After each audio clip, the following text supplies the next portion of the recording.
Hello students, myself Dr. Brijesh Deshmukh is going to introduce you the very poem 2.3 The Inchcape Rock. The poem is written by Robert Southey. It's my pleasure to introduce you the most remarkable poem and request all of you to pay attention towards the poem to understand nicely and effectively. Let's check it out the poem.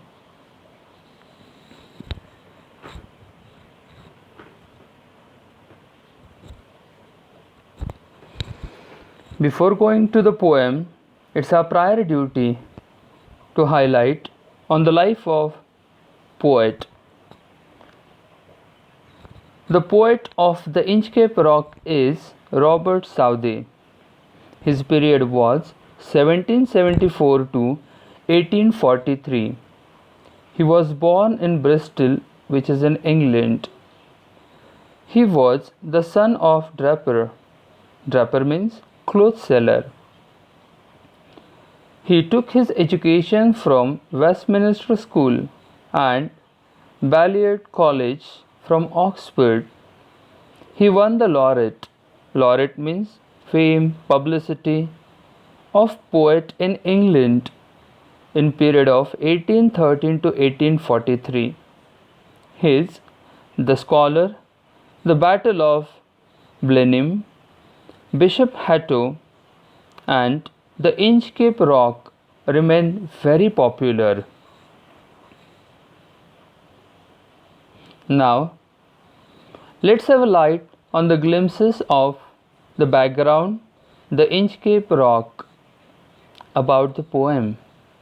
The Inchcape Rock is a didactic and lengthy poem, as a ballad should be. It is a ballad, deals with the story of the 14th century. It is a story of an attempt of the abbot of Aberbrothick to install a warning bell on the Inchcape Rock. It was a notorious sandstone 18 km off the east coast of Angus, which is in Scotland, and it is occupied by the Bell Rock Lighthouse. The poet was inspired by the legendary story of a pirate who removed the bell on the Inchcape Rock. The poet uses supernatural elements to get the poetic effect, and the poem gives us message as crime is followed by punishment. In a simple way, if we do something good, then definitely that goodness will come back to us. If we have done something wrong, or if we do something wrong, then definitely we have to get ready for its punishment. And that's what the central theme of our today's poem. The poem, as we have discussed yet, is in the form of ballad. Now, before starting the poem, we have to understand the concept of ballad. So let's check it out. What is ballad? A ballad is a song that tells a story, and it can be dramatic, funny, or romantic. Traditionally, the ballad has been considered a folkloric verse narrative which has strong associations with communal dancing. Generally, the term is used for a narrative poem which uses an elliptical and highly stylized mode of narration. The technique of repetition with variation may play an important part in it. From the 18th century onwards, collections of folk popular ballads began to be made. The form was taken up by some of the most influential poets of the late 18th century as a folkloric form of expression. A typical ballad consists of stanzas that contain a quatrain or four poetic lines. Some ballads have a refrain or a repeated chorus. just like a song does. The rhyme scheme adds musical quality to the poem. One famous ballad is The Rime of the Ancient Mariner by English poet Samuel Taylor Coleridge. We will talk about The Rime of the Ancient Mariner in the very lesson only, but after some time. First of all, let's understand the concept of ballad in another way. Ballad is a long poem, sometime that is said to get musical tone or musical effects. Ballad actually began as a folk song. Folk means simple people and the song of their life. It means the journey of simple people. It can be villagers, it can be mariners, it can be anyone's life has been narrated in a descriptive way by using the device of poem, and if the poem is long and lengthy, then that is known as a ballad. But it has certain criteria as it contains a quatrain or 4 poetic lines. The meter or rhyme of each line is usually iambic, which means it has one stressed syllable followed by an unstressed syllable. In ballad, usually 8 or 6 syllables are marked. Some ballads may or may not follow this, but almost all the ballads are in narrative form. They narrate the journey of narrators, which means they tells us a story. Let me try to put this in another way to understand the concept. Ballad is a narration of someone's journey. It is a long poem, and the stanza of this poem contains 4 lines. It follows rhyming scheme and rhyming pairs. If we glance through the Inchcape Rock poem, we can get to see the pattern of rhyme scheme is followed as AABB, and most of the stanzas last line is repeated.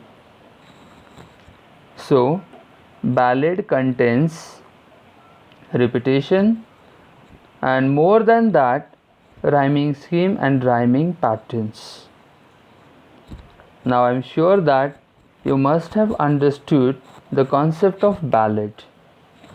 Now let me take you towards the example which we have started earlier of S.T. Coleridge.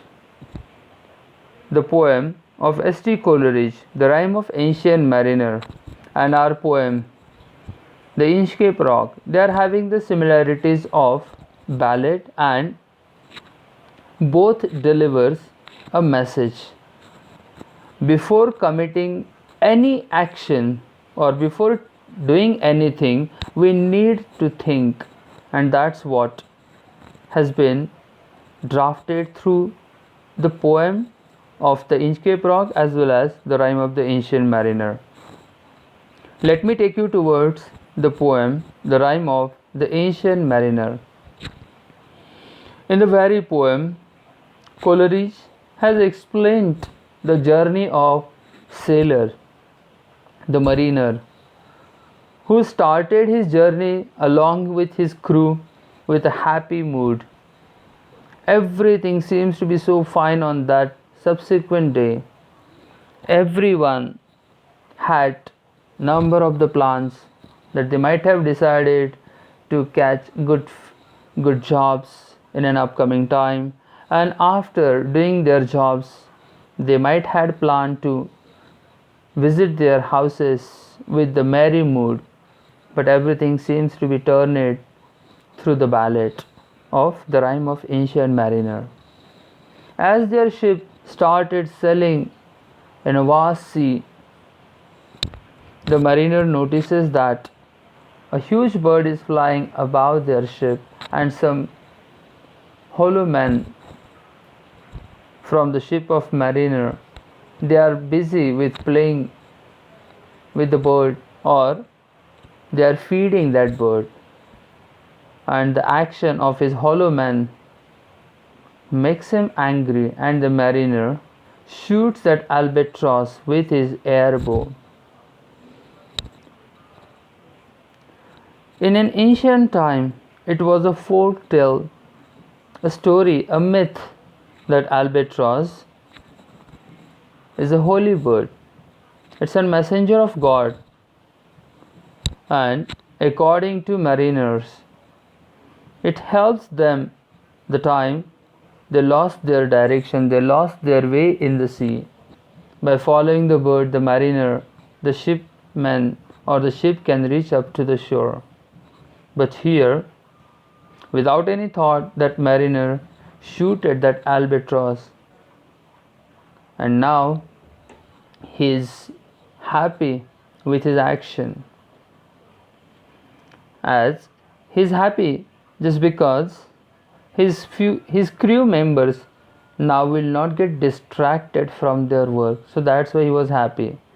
But his destiny had some other plans for him, as he had committed crime to killing the holy bird, the messenger of God. He met to the heavy accident. Through their journey, they lost their way. Now there is no any albatross, there is no any sign that can help them to come across to the shore, and that made the mariner met to an accident along with his crew members. The ship wrecked by the holy storm. The storm was very dreadful. It wrecked down everything. Not a single sign of life survived from the mariner's hollow. Hollow means the ship. So simply, Coleridge has delivered the message through the poem. Mariner has committed the crime. He had killed the messenger of God. So he had followed by the punishment. If mariner might have done something good, then the results might have been better. But here the story does not end. It has another turn. Mariner, made by the destiny, or destiny makes mariner to repeat the journey all again. He was supposed to confess his crime every single day and to repeat the life and death cycle every single day. Every day, mariner used to reach at the shore. He used to narrate his story to the passerby, or those people are going through the shore. Mariner used to narrate them his story, and after the narration of story, mariner used to meet again to that incident all again. So that was the punishment for mariner to go through the big pain all again. So that was the story of the rhyme of Ancient Mariner, written by Samuel Taylor Coleridge. Now today we are going to check out our 2.3 poem, The Inchcape Rock. Before going to deal with the poem, we will read the poem first to understand it. So let's check it out. The poem 2.3, The Inchcape Rock. No stir in the air, no stir in the sea. The ship was as still as she could be. Her sails from heaven received no motion, her keel was steady in the ocean. Without either sing or sound of their shock, the waves flowed over the Inchcape Rock. So little they rose, so little they fell, they did not move the Inchcape Bell. The abbot of Aberbroth had placed the bell on the Inchcape Rock. On a buoy in the storm it floated and swung, and over the waves its warning rung.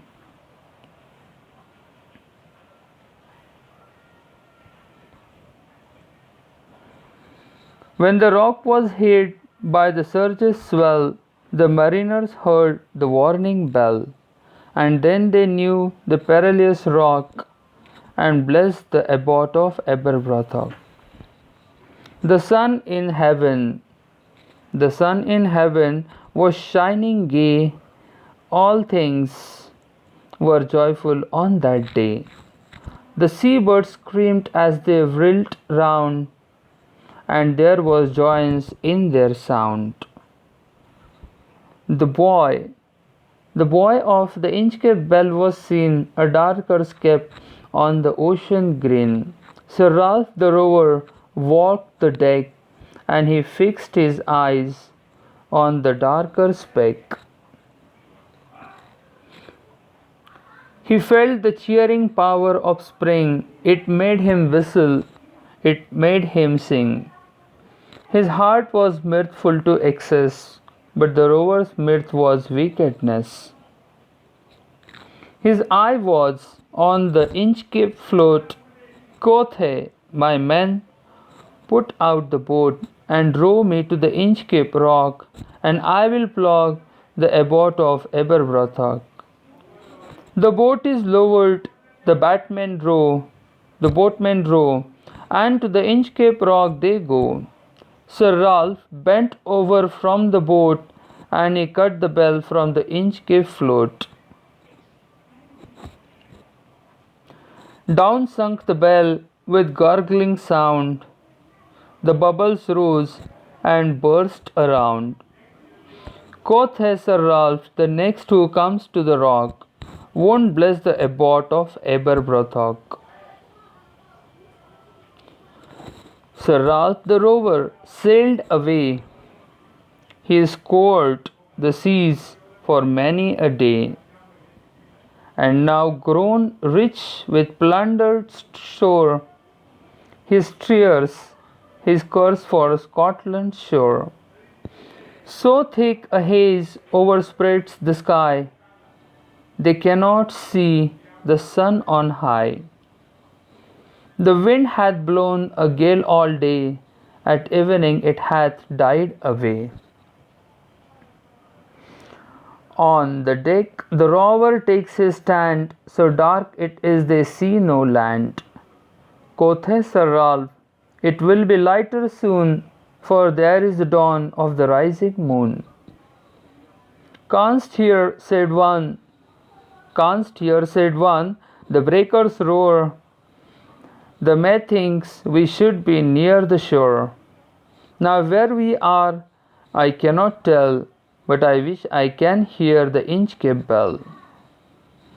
They hear no sound, the swell is strong. They hear no sound, the swell is strong. Though the wind hath fallen, they drift along, till the vessel strikes with a shivering shock. O Christ, it is the Inchcape rock. Sir Ralph the rover tore his hair. He cursed himself in his despair. The waves rush in every side. The ship is sinking beneath the tide. But even in his dying fear, one dreadful sound could the rover hear, a sound as if with the Inchcape bell the devil below was ringing his knell. Robert Southey. If you read this poem nice and slowly with proper intonation, I'm damn sure you can understand what is the theme. Let me take you towards a little bit outline or summary of the poem, but not in detail. Details we will be discussed at the end of the poem. If you have glanced through the discussion of the poem, you might have observed there are two major characters. One is full of goodness, where the other one is full of badness. One's goodness is going to help many, where one's badness is going to turn down everything. Let's check it out. Which are these two characters? The first one is our antagonist. Who is the antagonist of our poem? It is Abbot the Air Brothick. Abbot had hung the bell on that Inchcape rock by risking his life, where Sir Ralph the Rover destroyed everything. Abbot the Aberbrothick had hung that bell on that Inchcape rock, where that bell can inform to the passer-by sailors about the danger ahead. But with the evil mind, Sir Ralph the Rover cut down the bell and made all the mariners to experience the hell. And obviously, how could he be spared from the hell which had been created by him? So all those things we are going to discuss in the next lecture with the detailed study of each and every stanza with its detailed meaning, along with figure of speeches and the theme of the poem. Now I take your leave, and once again, before finishing this session, would like to give you the reminder, don't forget to read this poem. It is the most heart-touching poem which is going to guide all the human beings to be a good person in the life. So must read the poem The Inchcape Rock, written by Robert Southey. Thank you. See you in the next lecture.